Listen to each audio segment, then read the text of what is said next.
الحمد لله رب العالمين والصلاة والسلام على سيد الأنبياء والمرسلين أما بعد فأعوذ بالله من الشيطان الرجيم بسم الله الرحمن الرحیم انشاءاللہ عز و جل آج ہم سبق نمبر 15 کا آغاز کرنے جا رہے ہیں۔ تو سبق نمبر 15 میں آج ہم میم ساکن کی قواعد پڑھیں گے انشاءاللہ عز و جل۔ تو سبق نمبر 15 کو شروع کرنے سے پہلے میری آپ سے گزارش ہے کہ اگر آپ اس چینل پہ نیو ہیں اور آپ صحیح سے قرآن پاک کو پڑھنا اور سمجھنا اور سیکھنا چاہتے ہیں تو اس ویڈیو کے ڈسکرپشن میں ترتیب کے ساتھ ویڈیوز کے لنک دیے گئے ہیں، تو وہاں پہ آپ جا کے ویڈیوز کو صحیح سے پڑھ کے سمجھ کے آگے آپ صحیح سے پڑھ سکتے ہیں۔ تو بلا تاخیر شروع کرتے ہیں اور دعا کرتے ہیں کہ اللہ تبارک و تعالی ہمیں صحیح سے قرآن پاک کو پڑھنے، سننے، سمجھنے اور آگے پڑھانے کی توفیق عطا فرمائے، آمین ثم آمین۔ بسم اللہ الرحمن الرحیم۔ میم ساکن کے 3 قواعد ہیں۔ جو آج ہم سبق شروع کرنے جا رہے ہیں وہ میم ساکن کے حوالے سے ہے کہ میم ساکن کیا ہے، میم ساکن کیا ہوتی ہے اور اس کی کتنے قواعد ہیں اور ہر قواعد کو کہاں پہ ادائیگی ہوگی اس قواعد کے حساب سے۔ تو میم ساکن کے 3 قواعد ہیں۔ نمبر 1 میں ادغام شفوی۔ تو میم ساکن میں ادغام شفوی کہاں پہ ہوتا ہے، اور اس کے بعد دوسرا ہے اخفاء شفوی، تیسرا ہے اظہار شفوی۔ تو ہم اس کو سمجھ لیتے ہیں کہ ادغام شفوی کیا ہے، اخفاء شفوی کہاں پہ ہوگا اور اظہار شفوی کہاں پہ ہوتا ہے۔ تو اس میں نمبر 1 پہ ہے ادغام شفوی۔ میم ساکن کے بعد، میم ساکن کے بعد دوسری میم آ جائے۔ مثال کے طور پہ یہاں پہ دیکھیں انتم، ایک میم ساکن ہے، میم کے اوپر جو جزم ہوتی ہے اس کو ساکن بولتے ہیں۔ جس لفظ کے اوپر یہ جزم ہوگی تو وہ لفظ ساکن ہو جائے گا۔ تو یہاں پہ میم ہے تو میم کو ہم ساکن کہیں گے۔ میم ساکن کے بعد دوسری میم آ جائے تو وہاں پہ ہوتا ہے ادغام شفوی۔ ادغام شفوی یعنی غنہ کریں گے، جب ایک میم ساکن کے بعد دوسری میم آئے گی تو وہاں پہ ہم نے غنہ کرنا ہے۔ تو اس میں دوسرے نمبر پہ ہے اخفاء شفوی۔ اخفاء شفوی کہاں پہ ہوتا ہے، میم ساکن کے بعد۔ دیکھیں آپ نے توجہ کے ساتھ سننا ہے تاکہ آپ کو پڑھنے میں اور سمجھنے میں آسانی پیدا ہو۔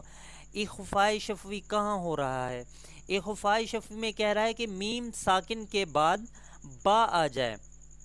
مثال کے طور پہ میں آپ کو دکھاتا ہوں کہ میم ساکن کے بعد اگر با آ جائے تو وہاں پہ اخفاء شفوی ہوگا۔ تو اس میں یہاں پہ دیکھیں آپ کنتم، کنتم دیکھیں میم ساکن کے بعد با آ رہا ہے، تو جب میم ساکن کے بعد با آئے گا تو وہاں پہ ہمارا اخفاء شفوی ہوگا۔ ادغام شفوی اور اخفاء شفوی جہاں پہ آئیں گی وہاں پہ غنہ ہوگا۔ تیسرے نمبر پہ ہے اظہار شفوی۔ اظہار شفوی کہاں پہ ہوتا ہے، میم ساکن کے بعد حرف با اور میم کے علاوہ، حرف با اور میم کے علاوہ کوئی بھی حرف آ جائے تو میم ساکن میں اظہار شفوی ہوگا، یعنی غنہ نہیں ہوگا، ہم نے وہاں پہ غنہ نہیں کرنا ہے۔ تو آئیں چلتے ہیں اپنے سبق کی طرف۔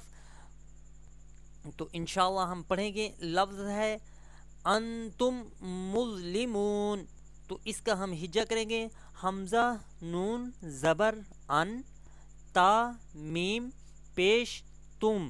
دیکھیں یہاں پہ میم ساکن کے بعد میم ہے تو یہاں پہ ہم میم ایک تو ساکن والی ہو گئی اور دوسری مشدد مطلب شد والی ہو گئی، تو ہم نے شد والی کو تا کے ساتھ ملانا ہے۔ تو اس کو پڑھیں گے انتم، میم و پیش مز، لام زیر لی، مز لی، میم واو پیش مو، ان تم مظلمو، نون زبر نا، انتم مظلمون، ٹھیک ہے، انتم مظلمون، ہم اس طرح اس کی ہجے کریں گے۔ حمزہ زبر آ، لام میم زبر لم، عالم، تا زبر تا، عالم تا، رو زبر رو، علم تا رو، اوکے۔ یہاں پہ دیکھیں میم ساکن کے بعد با اور میم کے علاوہ کوئی اور حرف آئے گا تو وہاں پہ ہمارا اظہار شفوی ہوگا۔ اظہار شفوی جہاں پہ بھی آئے گا وہاں پہ غنہ نہیں ہوگا۔ غنہ کیا ہوتا ہے؟ ناک میں سے آواز کو نکالنا، یہ غنے کی علامت ہے۔ تو یہاں پہ اظہار شفوی ہو رہا ہے تو یہاں پہ ہمارا غنہ نہیں ہوگا۔ تو آگے پڑھتے ہیں، قاف نون پیش کن، تا میم پیش تم، کون تم، دیکھیں یہاں پہ میم ساکن کے بعد با آ رہا ہے، تو جب میم ساکن کے بعد با آئے گا تو وہاں پہ ہمارا اخفاء شفوی ہوگا، غنہ بھی ہوگا، تو اس کو ہم ظاہری طور پہ کہیں گے یہ اخفاء ہو رہا ہے اور یہاں پہ غنہ بھی ہو رہا ہے۔ کون تم، با زیر بی، ہا کھڑی زیر ہی، بھی ہی، کون تم بھی ہی، اوکے۔ ہا میم پیش ہم، فا یا زیر فی، ہم فی، ہا زبر ہا، ہم فی ہا، یہاں پہ اظہار ہو رہا ہے، جہاں پہ اظہار ہوگا تو وہاں پہ ہمارا غنہ بالکل بھی نہیں ہوگا، تو ہم نے وہاں پہ غنہ نہیں کرنا۔ تو آگے چلتے ہیں، تھوڑا سا میں اس لفظ کو پڑھ لوں پھر میں آپ کو یہ مشق دکھاؤں گا تاکہ آپ اس کو سٹاپ کر کے اس مشق کو تسلی سے مشق کر لیجئے گا۔ واو زبر وا، لام زبر لا، والا، کاف میم پیش کم، دیکھیں یہ ایک میم یہ ہے اور دوسری میم مشدد والی ہے، ہم نے مشدد والی کے ساتھ اس کو ملانا ہے نہ کہ میم ساکن والی کو، تو میم مشدد والی کو کاف کے ساتھ ملا کے یہاں پہ ہم نے غنہ کرنا ہے۔ وَلَكُمْ میم زبر ما، وَلَكُمْ ما، کاف زبر کیا، سین با زبر سب، کیا سب، تا میم پیش تم، کیا سب تم، واو لام زبر ول، حمزہ میم زبر ام، ول ام، رو پیش رو، ول ام رو، دیکھیں میں ایسا ایسا پڑھنے کا مطلب یہی ہوتا ہے کہ آپ ساتھ میں دہراتے جائیں تاکہ آپ کو پڑھنے میں دشواری پیدا نہ ہو۔